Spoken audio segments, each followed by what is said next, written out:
8BitPodcast, episode 12. The one that we meant to show on, or actually do on Friday, but then we realized it was Good Friday and that most people were probably not going to be tuning in due to going to church, maybe having the day off to see family for Easter, or whatever you might be doing on Good Friday. So there's that. So here we are. How are you? It's a good Tuesday. Yeah. Yeah. How was your Easter? It was good. We just did some family stuff and ate some food. Yeah. Found some eggs. Well, I didn't find any eggs. Did you have any candy? I don't think I had any candy. Maybe a piece or two. I think I was too full for that. Yeah. Yeah. What's your stance on Peeps? I can't stand them. Thank you. All right. Did you hear about the guy though that ate 255 of them? No. A competitive eater. Yeah. He's a Peep master. I don't know. There's not many things on this earth I dislike more than Peeps. Yeah. Hey, you were telling me about that dating app the other day that you saw on TV. Yeah. We should put Peeps in there. Yeah. What was it? Explain that again. So I think it's called Hated, and I saw it, I think, on 60 Minutes like a week or two ago. How old are you? Anyways, no, I was not looking for, and I was not looking for dating apps, by the way, but it was on like 60 Minutes, but it was kind of funny because it showed, basically it matches you up based on what you hate. So like you said, Peeps, if you hate Peeps and someone else hates Peeps, there's a match. So it's kind of cool. Don't you think that's going to be more successful than things you like? Because you might like walks on the beach, but if you both hate Peeps, I don't know. It's kind of both. What am I saying? But there might be something else to play in there, like best 2 out of 3 or something. You know what I mean? That's true. I'm not sure how it works. I just thought it was pretty funny. But I just love the idea. Yeah, but no, Peeps should totally make that app. It probably is in there. I have no idea. But we should have thought about this more before we created Creative Arcade. Why do you say? I don't. Well, if you would have liked Peeps, this wouldn't have worked. Right. Should have talked about that some more. Yeah. Hey, Jan, how are you? Oh, doing pretty well. Yeah. So our buddy Jan here, who does a lot of our web development, he's manning the controls. We have kind of a new setup for the podcast, if you kind of maybe notice, and for Facebook Live. How was your Easter? Busy. Yeah. It's always a big holiday for us, and a lot of work goes into getting ready for that day. But had a lot of good time with family. Yeah. So yeah, it was good. Did you have any Peeps? No, not a big fan of the Peeps. Yes. Yeah. This is going to work out. This is going to work out, I think. We don't like Peeps. It's kind of a long-term deal right, here. Right. So, well, what else is going on lately? Man. Well, I think we could probably jump into things, huh? You want to jump into? Oh, okay. I don't know. Like the Carl's Jr. Well, if you want to. It's raining. It's raining here in Duluth, and you probably see less light on our faces today. Yeah. I don't know. It's better than snowing. Snowing, yeah. It probably will. So last time we did this, we talked a lot about brand identity and reasons to change. Why you might change up your brand identity. It might be a variety of reasons, and what kind of started that whole thing is we were really loving spring the other week, and of course spring is a huge change, at least in northern Minnesota, going from snow or a little bit of snow to no snow, and then maybe sometimes back to snow, but most of the time it's just a constant flux of change. So, but I know last time I think we talked about maybe talking about the web world this time. So yeah, so I know we're going to talk about today some good reasons to change your website. Right. Or what are some possible changes, and it can be different for everybody, but I think the biggest thing that right off the bat that I think most people will tell you nowadays is your site not being mobile friendly.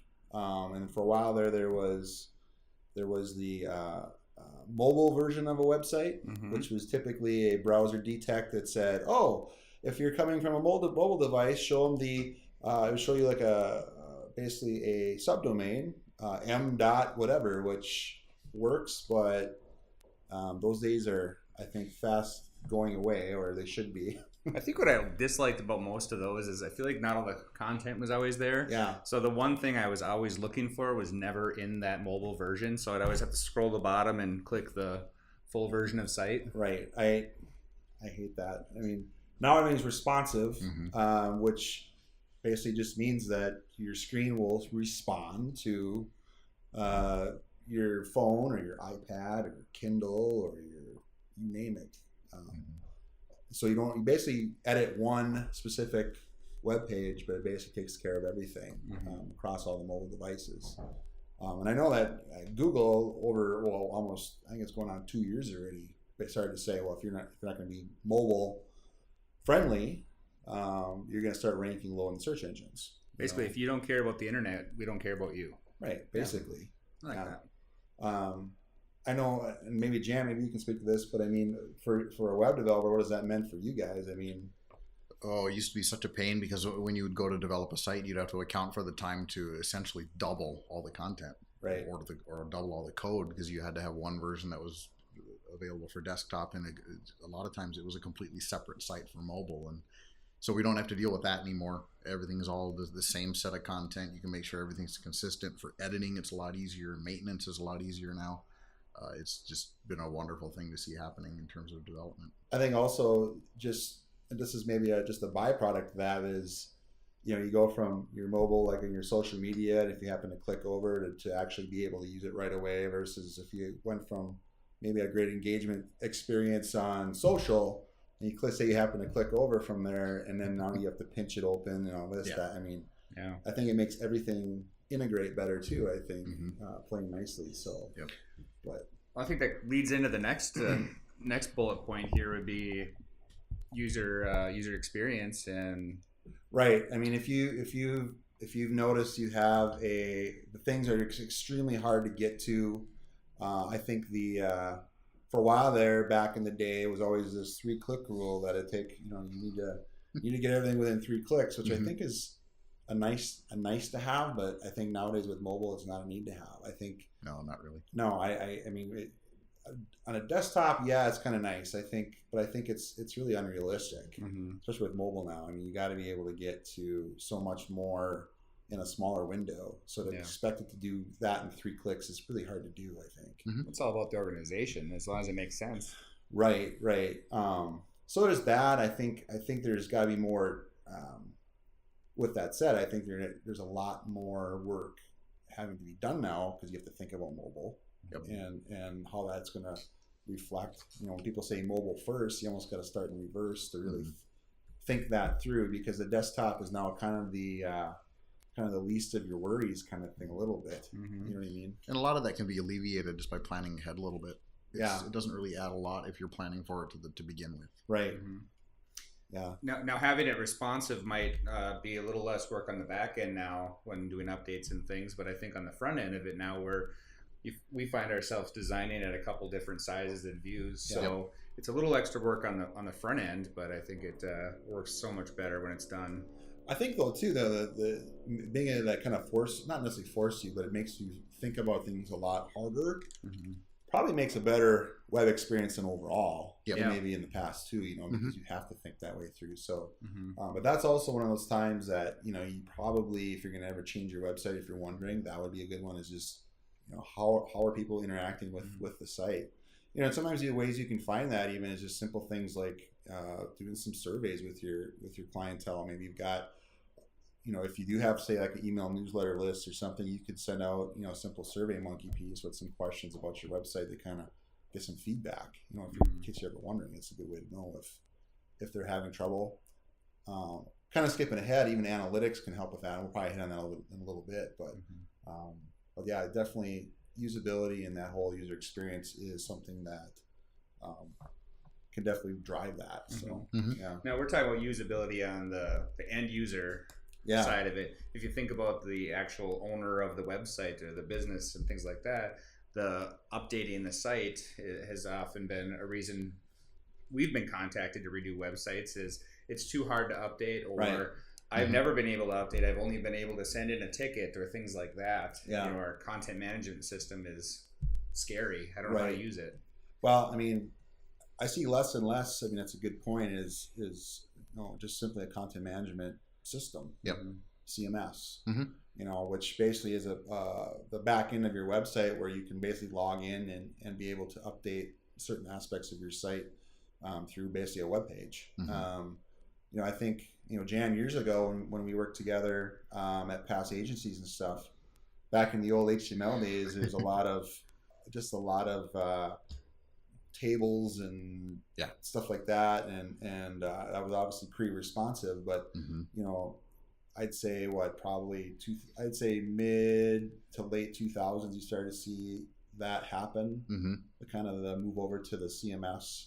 Yep. Not everyone did it, and but now I hardly ever see a site that we redo that doesn't have a CMS. I think it's kind of probably finally taken hold. Mm-hmm. Yeah, that's become the norm now. Yeah. The only thing I would say with that though is I think if it's not doing what you need to do, or maybe your site has gotten to a point where it's scaled to a point where maybe your CMS that you currently have is maybe outdated in how you need it to work for you, or the fact that if you're going responsive, maybe your CMS is not set up to do that. That could be another thing that because you might say, well, I already have a CMS, so why would I need to make a change? Well, those could be a couple of those reasons there. But. Yep.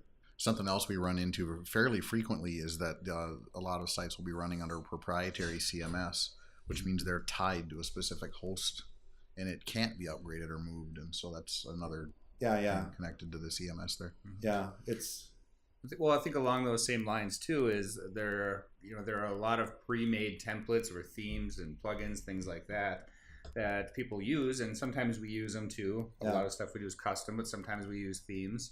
And what we're finding too is once in a while they just stop updating those themes and plugins, and people are having a hard time updating with the new software and things. That's unfortunate. Like you said, depending on clients' budget, sometimes a totally custom from scratch site with a full-on CMS isn't in the budget. Right. So then it's like, well, how can we still get you? And that's what's nice about using a prepackaged theme, especially like a WordPress or something, is that it's really inexpensive to basically get a canned start. Mm-hmm. And obviously then if we install it and we update the look and feel to reflect the brand attributes and stuff, that's where that you can get a really nice website for honestly not a lot of money. Mm-hmm. When you think about what it used to take or what it can take to go totally custom from scratch, although I think we would prefer that. But sometimes budget doesn't allow that, but that's a good point, is that the problem with that is sometimes over time those themes don't get updated. WordPress or other technologies that used to play nice with it don't play nice anymore, and now it's more of a problem than it is anything, or a security risk. If there's a loophole for some kind of bot or something to kind of take over and hack the website. But so I think too, you think about content strategy, sometimes I think a lot of people are still under the impression that, I have a website, it's going to treat it more like a business card, and so they don't really use it maybe to its fullest potential. And so content strategy becomes a really big piece, and sometimes can be the driving factor for that. Whether sometimes you might not have much of a content strategy, and what I mean that is, depending on what you're trying to convey through your website, outside of your static pages, you might have other pieces of content that you need to use in order to project image, brand, other pieces of content that your customers, your clients need to know about. So maybe that's through an email newsletter, could be through video. So we say content strategy, it's basically being strategic about what kind of content do we need to present this stuff, right? And there too, the website becoming kind of a hub definitely needs to be able to house that stuff, right? So if you have a lack of a content strategy, you might say, well, I want to start doing X, Y, and Z, and you might say, well, if we do that, then maybe our site needs to be upgraded or needs to be changed. That could be something new, or maybe you're changing your content strategy. And I think for us, we're actually in the middle of working on our own website, and I don't know, Jan, I think we have a little graphic here. Yep. Just to show we're talking about it. Okay. Cool. So it's So obviously here we're just showing it. It might not look much different on screen here, but as you can see, like on the left, it's our current homepage. But we're now doing working with HubSpot, not only for ourselves but also for our clients, but for our own piece here. As you can see on the right, we've started integrated landing pages at separate subdomains to work nicely with HubSpot. And so just in creating some of these, and granted, this doesn't look a whole lot different than you might not notice, but there's actually a lot of things that are a little bit different to us, because obviously we're building the site, but there is some differences there, and that kind of said to us that maybe it's time to rethink our current website, just because we've integrated that, and how does that everything else need to play and be part of that, and better reflect kind of where we're going with our own brand on the web. Yeah. And I think what you said there about it's very subtle maybe to a lot of people, but that's what we wanted. Yeah. We wanted the new landing pages, the new HubSpot portion of it, to look just like our current website, so that it's seamless. You don't feel like you're on a different page, different website. And again, that for us, that was kind of a temporary solution until we bring the whole site to the new design. Right. Yeah. So I mean, that's just a quick example of maybe a changing of a content strategy, or obviously if you have a lack of that, that would be a reason to maybe say it's time to redo that. So what I would say too with the content strategy, you look at all the other things we've already talked about, and maybe we'll talk about here coming forward, is unless you have a content strategy, I think a lot of times it might not be a good thing to redo your website. So even if you just want it to be responsive, unless you have the right things in place and doing the right things with your website, it might not be worth the cost, I guess, unless you're doing it yourself or something like that. But if you're bringing in a professional, unless you have that content strategy, maybe you're not ready yet. Yeah, because maybe you want to put in some cat videos. That's true. Right? Or what else could you put in there? I don't know. Insert content here. Well, it could be content strategy. Maybe you like cats. You want cats in there. Right. We're going to put cats in there. That's your content strategy. So you might say, well, I need a better way to show the video of the cats. That's true. And horses and I don't know, whatever. you know what I mean. Yeah. I think too, and we just mentioned this before, is also the fact that this is probably number 5 here. Of a few more points to make here, but simply that just again that mentality that really your website, this isn't the late 90s or early 2000s where you might only getting your first website ever. A lot of times there was this kind of set it and forget it mentality, and maybe at the time it was fine, but nowadays it really should be the hub of everything you're doing. Even if you are doing a lot of digital marketing, even your offline marketing should be pointing to your website. Your website should really be the place to do a lot of your heavy lifting. I think that's the term we always use, is your hub or your place to do your heavy lifting, right? And again, that's where that content strategy can kind of take it a little bit deeper. The meat of the sandwich. Yeah. Speaking of sandwich, how was your sandwich today? Large. So today, Phil, he's eating lunch quick before we're doing this, and I look over in the kitchen. He looked like Guy Fieri over there. He had mounds of like lettuce, and claps to you. It was very healthy. Claps to you, man. You had a lot of greens and stuff going on, but well, I get to a point where I've got peppers and cucumbers and banana peppers and whatever ham or turkey and cheese, right. And it kind of became a sandwich, and then all the other stuff that wouldn't fit on the I put on the side was good. So something went wrong. Something went wrong with our podcast. Uh oh.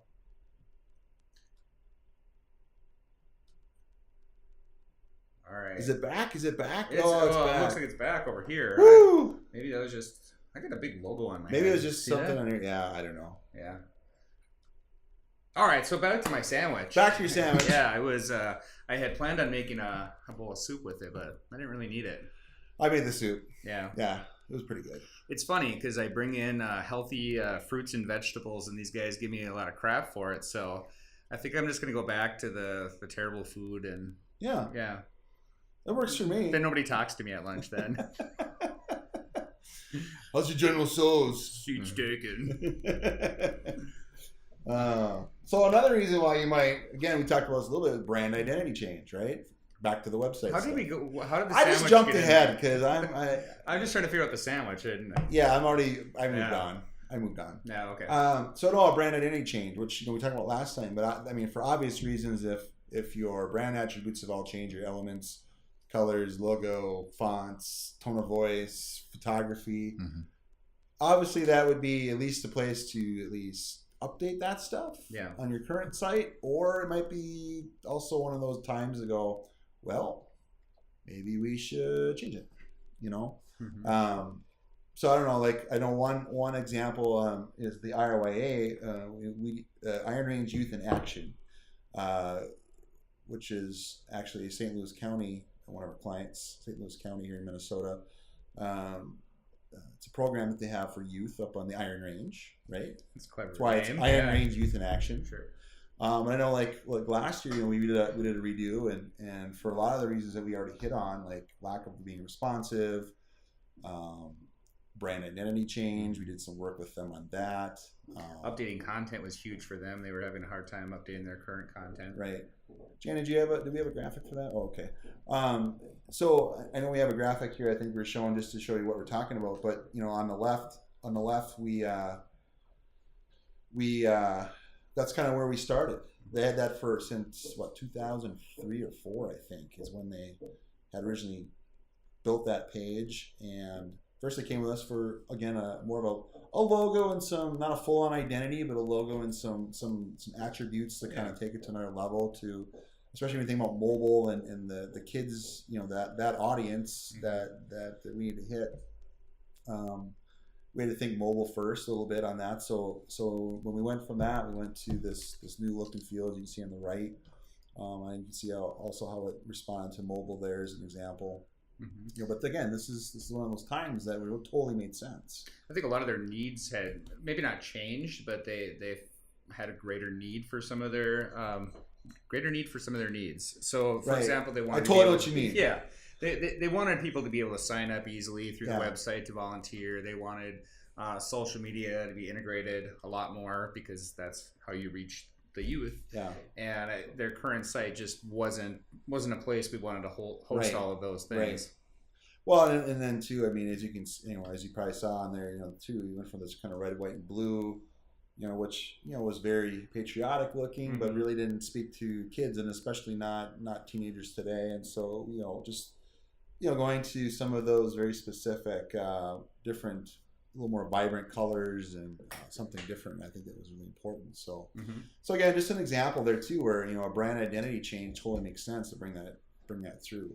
Yeah, and that's maybe an obvious statement, but I think there are a lot of times too where you can, you might have just redid your website last year, and maybe it still works for the most part for what you needed to do, and the identity isn't necessarily changing anything. It might just be an update. So that's, again, everyone's situation is a little bit different, but one of those reasons. I would say competition too could be a driving force in this. Whether your other competitors are doing some of these strategies we're talking about, or maybe they're doing inbound marketing. Maybe in other words, maybe they get it and you don't, and they might be crushing you. They might not be. They might be, and that's making gains on you. That's totally true. I mean, I think. You see it a lot, where and it's not like, I need to keep up with the Joneses kind of thing, but it's a little bit like that though too, where you might say, well, we're doing fine, but there's a definite, maybe a shift in market share a little bit, between this guy over here and this person over here, and they obviously updated some things. Maybe they went through a whole brand identity as well, which included the website, or maybe strictly that, or maybe they did a content strategy change and they changed up their website. You might have to say, well, does ours still work as being if someone comes to our site and they're not sure who to go with, does ours, the litmus test, does it hold up? Yeah. It's definitely true. You might have to say it. We might have to just update for the sake of keeping up with the Joneses, I guess. Right. Yeah. Well, and I think along the same lines for some businesses, you might have an e-commerce portion of it, or maybe you don't have an e-commerce portion, but you could. Yeah. And you're selling goods. Maybe you have a brick and mortar store. Maybe you're selling online only, and you don't have that part of it, the e-commerce, and maybe your competitors do. I think that could be another reason to switch up your site, because doing an e-commerce site versus a regular site, there's a lot of different things to think about, and some platforms can't handle it. That's true.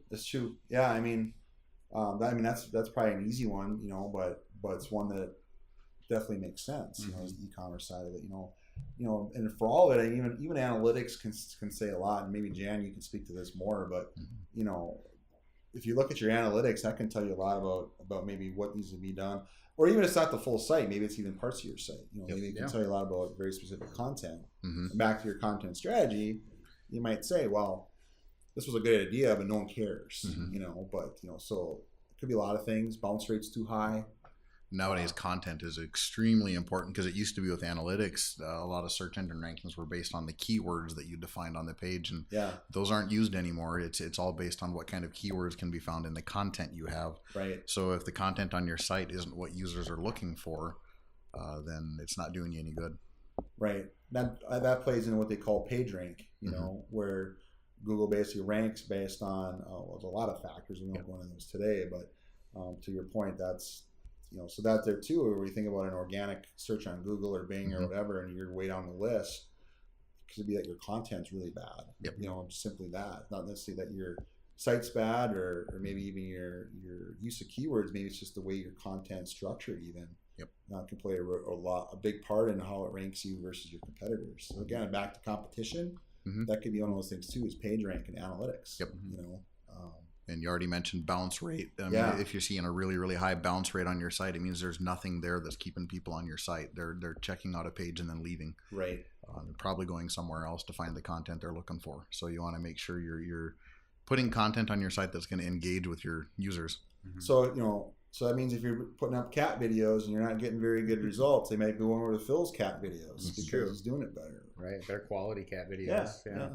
I would say too with the analytics that, you look at the reverse of that is maybe you are getting great analytics, so you already know that maybe I need to keep these things in place. Maybe I need to expand on this area.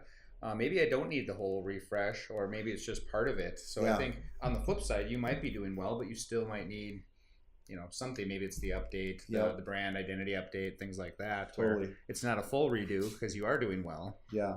But time to change it up a little bit. I think too, it's even just knowing your audience, and this all again ties together. Content strategy even and that's through analytics too. Again, you might put up something that you think is just great, or or maybe you think your audience likes, but if you don't really know, and that's again over time you can obviously use analytics. Maybe there is some outside things you can do to get feedback about that, but just like anything, to know the right content is to know your audience. And to know your audience, and how they consume that kind of stuff. Because maybe you're doing an email newsletter when really you should be doing a lot of blogging and then maybe posting it on Facebook or right inside Facebook, or there could be a lot of other ways to do that. So knowing your audience can also dictate a lot about, do I need to upgrade? Do I need to do a brand new site? Do I need to change up the way I present content? All plays a factor. So one of the things we've seen a few times is clients might have separate websites that are doing separate things. Maybe it's a separate blog, or maybe they have an e-commerce site and then their corporate site and things like that. So I think consolidating some of their efforts is one thing we've seen before. And And for some reason, they kept them separate in the past, but now it's time to make life easier and put them all together. Yeah, those are all good examples, but a lot of times too, you run into where they're doing a lot of things content strategy-wise, and maybe they're not utilizing the platform they built it in, so they're using, maybe some kind of, you click on this and it takes you to a third-party page to use this very specific piece of software or content, and you go over here for something else, and over time, like a lot of websites, they start to kind of take on a lot of junk. It kind of clutters it up, and maybe some of that stuff can actually be done through the actual interface of the website, not a third-party piece. Or maybe something's been updated where that third-party piece now has a plugin or something that you can actually run it right through your website versus opening another browser tab or something else, which isn't a bad thing. I mean, that's what it's there for, and there's definitely rules of thumb for that. But you're right. Those are things that to consider is if your platforms start to get a little out of hand on how you present things, you might want to start to wrangle those in. That might mean starting over. Sure. So, that's a good one. I think another one too is thinking about security. Mm-hmm. And this goes at the the CMS side of things too, is being sure that you are up to date with things. And if you, again, back to what we said before about sometimes themes and things might run their life, run the course, and they can't be updated anymore. Well, that's where you start to create these vulnerabilities. Yeah. Where now your site's more apt to be hacked. Yeah. Well, it could go a step beyond that. Your site could already have been compromised, right, and you lost everything, or you just need to. Right. You might want to start over. Yeah, because you might have to. Exactly. My cat videos are gone. I guess I got to put them up here now. What is with you and these cat videos? I don't know. I don't even like cat videos. I don't know why I'm saying it. I'm trying to think of something that everyone else likes, but you don't like cat videos. But every time I see you watch one, you laugh. I laugh. I send them to Deb all the time. Yeah, guilty pleasure. Deb's our friend Deb at another agency, but she likes stupid cat videos.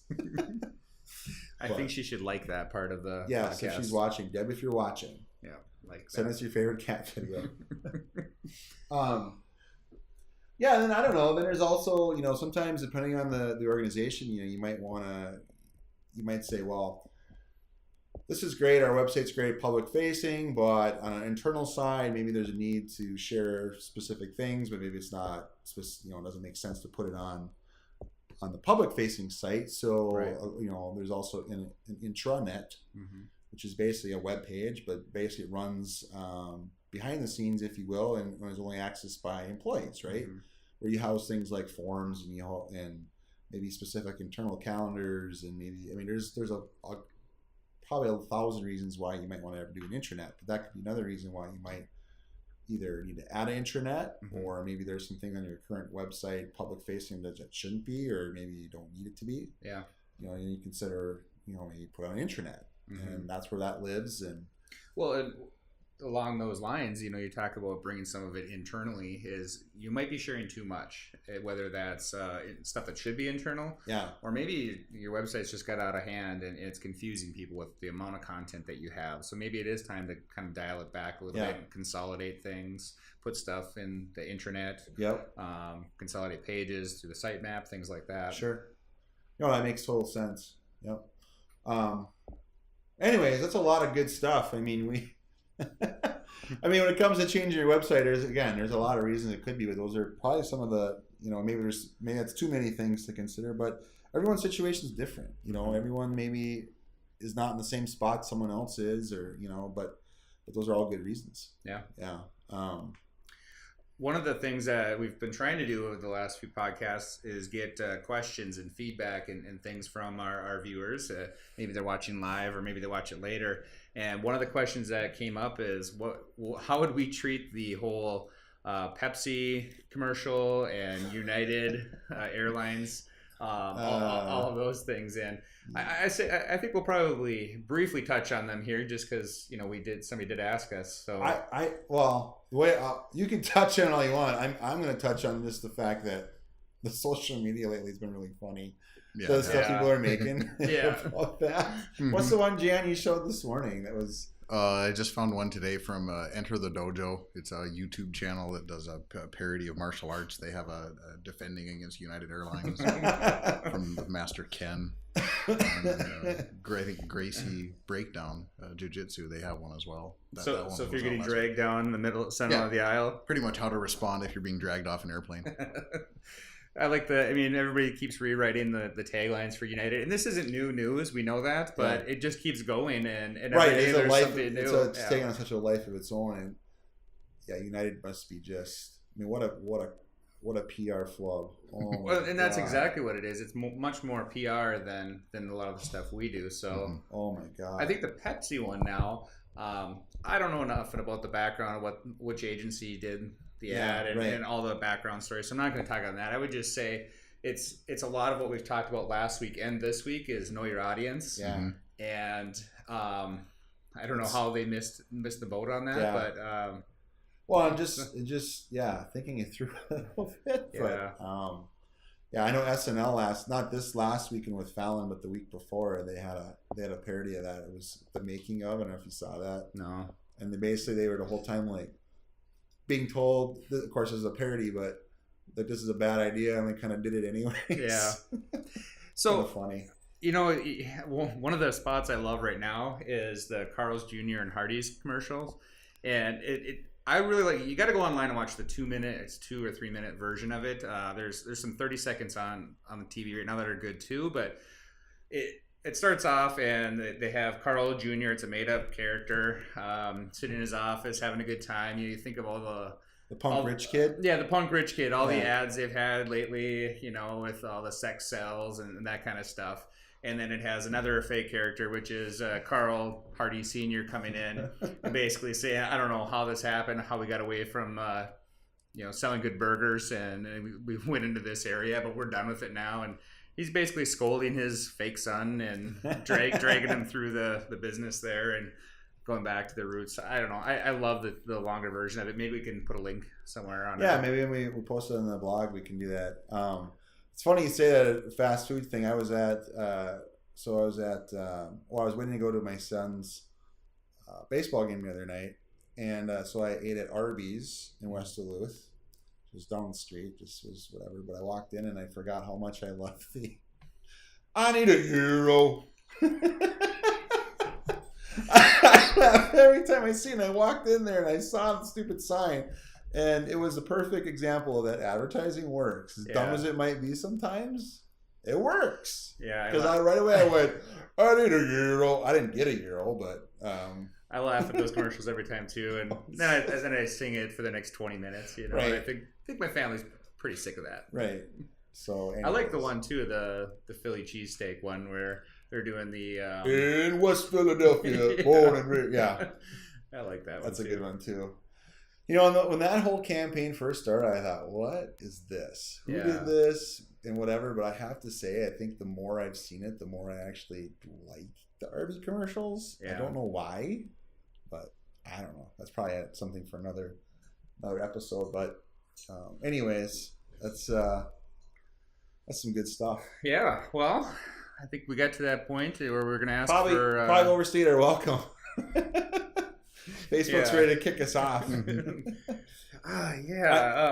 Real quick before we leave, to Phil's point before too. Yeah, if you ever have any questions or comments, you know, don't feel bad about posting them here, and we'll try and answer them next time or whatever. But one thing that I know we're going to start doing is posting more of these videos not only on Facebook as we've been doing live, but to post the actual replay video on our YouTube channel. And then obviously we have the audio version of our podcast is always in iTunes. So there's so many ways that you can hear about cat videos. You can't ignore us. You can't ignore us. No. Yeah. You can only hope to... No. How does that go?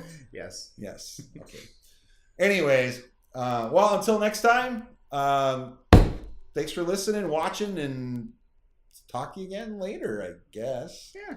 We got to work on that. The ending. Yeah, the ending we got to work on. All right. So, but anyways, see you later. Bye-bye.